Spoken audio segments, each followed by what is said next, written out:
দিন থেকেই যা গরম পড়েছে, গরমে ভীষণ কষ্ট হচ্ছে সবার। আর অবশেষে আজকের ওয়েদারটা দেখে সকাল সকাল পুরো মনটাই ভালো হয়ে গেল। গতকাল রাত্রে কিন্তু বৃষ্টিও হয়েছিল, যেটা যদিও আমরা বুঝতে পারিনি। আর সকালবেলা ঘুম থেকে উঠে বাসি কাজকর্ম সেরে স্নান করে পুজো দিয়ে দিলাম। আর বর কিন্তু প্রতিদিনই গীতা পাঠ করে, তাই আজকেও করছে।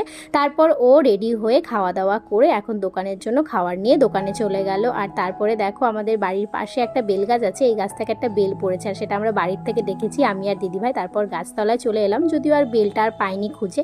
আর একটু বাদেই আকাশ দেখো আরো মেঘ করে এসেছে, আর সাথে শুরু হয়েছে ভীষণ জোরে জোরে হাওয়া। আর আমাদের বাড়ির পাশে একটা ভাই আছে, ও দেখো কতগুলো কাঁচা মিঠা আম দিয়ে গেল, ওদের বাড়ির গাছের আম।